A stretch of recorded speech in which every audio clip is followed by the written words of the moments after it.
Yeah. Okay, so going over to the Inquirer site, dito naman sa Inquirer, almost the same din naman yung mga news, no? But I'd like to focus on the news about Seoul closing bars and clubs over fears of second coronavirus wave, no? So medyo naghihigpit si South Korea regarding, a second wave, no? Nakita natin kanina, even ang Wuhan nagkaroon na naman ng isang case after so many days. Uh, Yun. Yung low pressure area also nabanggit dito approaching in Visayas and Mindanao. But it's still hot Sunday. Kanina, no, napakainit pa rin. No? Ito, nire-recommend pa rin yung private schools should defer physical classes. Sa ngayon, August 24 na yung simula ng classes sa plano, no? But let's wait, baka yan baguhin pa ng Education Secretary. Over in sports sa US, President Trump congratulates UFC for restarting sports.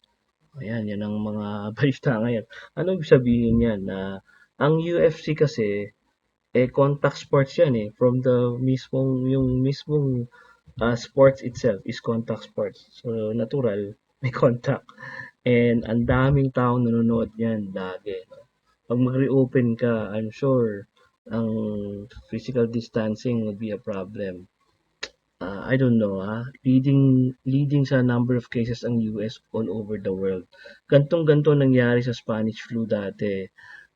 Nangyari ay para sa war efforts o hindi pinayagan pa rin yung mga parada and all. Tapos 'di ba after that lalong lumala yung Spanish flu. Yun. And medyo meron pang balita tungkol kay Tesla. Later on we'll talk about that. Ang isa pang dito, bit of a good news naman, no? Demand rises for Philippine Abaca kasi gagawin siyang raw material ng PPE. No? So, siyempre, yung mga Abaca farmers natin would benefit from this. Okay, dito, isa pa ditong news is yung parts of Metro may remain under ECQ. O, ayan, nabanggit na rin natin yan kahit kaninang umaga. Ito, inbound international flights at NAIA to resume on Monday. Alam mo kasi ito yung ano diyan magalit na kayo sa magagalit pero ang problema diyan kasi ang NAIA wala kang choice kung ang mga ibang countries nag-open na Anong gagawin mo? Isasara mo yung Philippines sa lahat ng countries. Paano yung mga umuwi mong kababayan? Saka suicide yun, economical suicide yan pag hindi mo yung binuksan. So, kumbaga, ang idea dyan is that whether or not hindi tayo handa, kailangan tayong maghanda because the COVID virus, yan, yung itsura ng COVID na yan, no? COVID uh, cases, the COVID virus will always be with us. Hindi yan mawawala, parang Ebola, no? Hindi lang nagre-resurrect, hindi lang nagiging pandemic, maya-maya konti babalik na naman siya sa dati, no? So yun, talagang parte na yan, magiging parte na ng buhay ng mundo yung mga virus na yan. So kailangan talagang gumawa tayo ng way para magawa ng paraan to, lalapat ang international flights will resume na on Monday. No? Kaya kailangan, wherever you are, wear your masks, tapos physical distancing, importante talaga yan. Because you don't know kung saan ang galing yung mga kausap mo. Okay? Sinasabi ko nga, do not underestimate the stupidity of the person next to you. So, yun. Okay, over at business news, starting with the New York Times. Yun. Dito sa New York, medyo hati sila dito unang-una si Cuomo ay ano yan, Democrat yan, no? Hindi sila masyadong ano ni Trump pero nag-cooperate naman silang dalawa lalo sa nangyari. But medyo maraming debate over yung reopening of New York, no? Sabi nga dito, why the road to reopening New York will be so hard. Mm. Lahat ng mga public health metrics necessary to reopen, wala pa. Pero magiging messy talaga to, no? Sabi, very, very messy process how the pandemic ends. Kasi, wala dito pa, eh, dun sa may, isang, ah, site 'no, ah, may mga ibang mga business owners na talagang, nagpipilit talaga mag-open na. 'Yun ang mahirap, 'yan. 'Yan si Fauci, ito yung sinasabi natin kanina. Top health officials including Fauci will quarantine after virus exposure. Nagkaroon ng virus exposure, so sila ngayon mag, magko-quarantine. Ang Bangkok nag-open up na, ang Thailand. Pero they're taking care of the virus propagation over there, eh. So let's see what happens, no? Hindi naman natin gusto na na maunang mag-open. Let's see what happens. Pero may mga countries kasi na akala nila okay na sila, eh. Biglang babalik ulit, magre-retro, babalik ulit, no? They're opening, and then after some time, you will close again. You'll retrograde to where you were before. Kaya man ang mahirap, no? Kasi yung second wave, mas mahirap pigilin yun, right? Okay, more business news sa Wall Street Journal naman, no? Okay, sa kanila yung pinag-uusapan dito yung mga US stocks at nagra-rally. Some Americans are being turned away trying to buy life insurance. Yun, medyo mahirap talaga ngayon na gano'n. I think ang isa sa mga problem na dapat isipin ngayon ng mga nagda-draw ng premium, no, ng risk for life insurance is whatever is happening.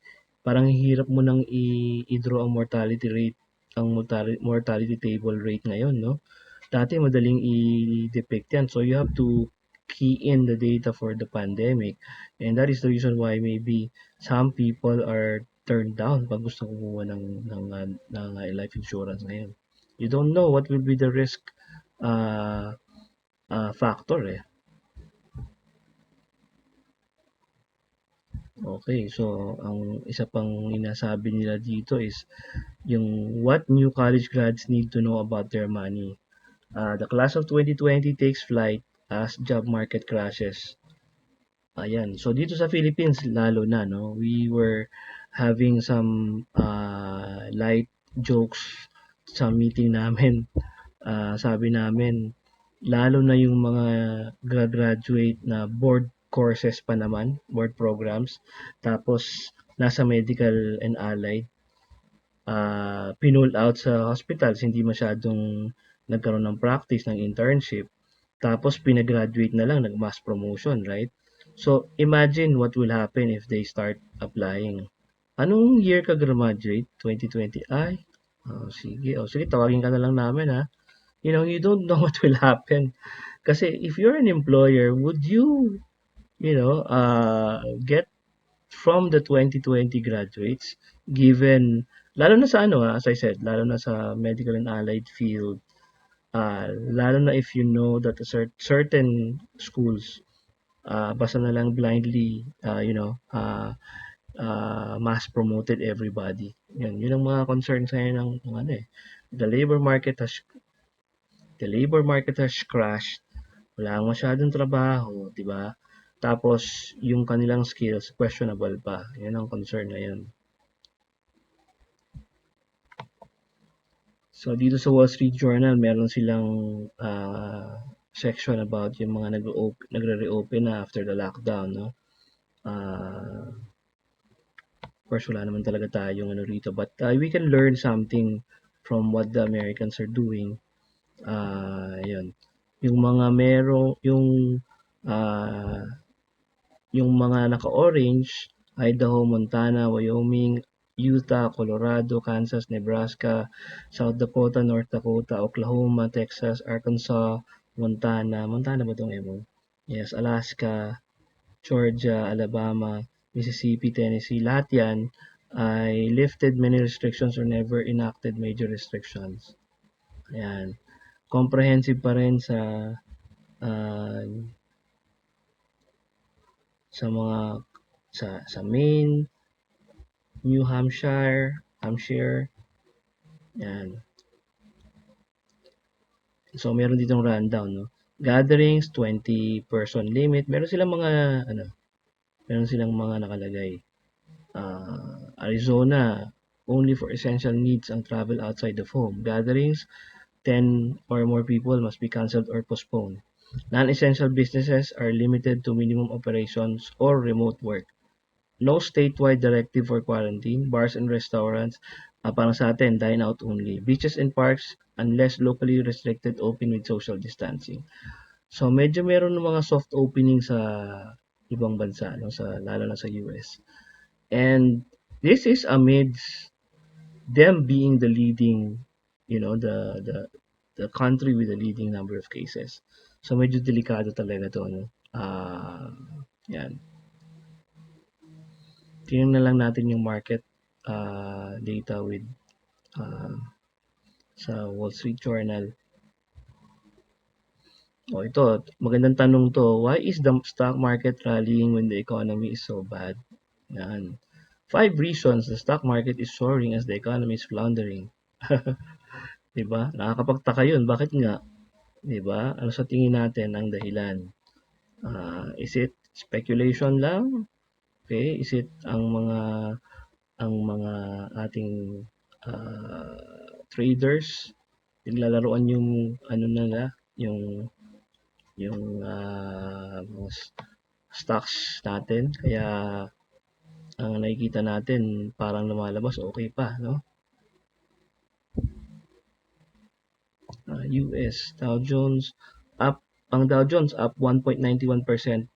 I think this is today, no? May 8, May 8. Okay. So kasi nga Friday, last Friday 'yan. Yun, S&P tumataas pa lahat, no? Russell 2000 tumataas pa. Europe scenario, syempre wala sila ngayon dahil sarado siya eh. But last Friday, FTSE, ano yun, England. DAX is Germany, CAC 40 is France, STOXX 600 Euro, FTSE MIB. Lahat sila ay up, no, 1.4, 1.35. Asia, syempre andiyan ang Nikkei, Shanghai. Hindi tayo ano rito eh, hindi tayo sikat. Sensex, S&P, ASX ay Australia. Hindi tayo sinasama dito. I think this is India, Shanghai 0.83% up, Hang Seng is Hong Kong 1.04% up, Nikkei of course is Japan, yan, tinatrack talaga ng US yan. Ayun, so yan ang nangyayari world. But so, it's kind of surprising that the market is still up even though the economy is really bad.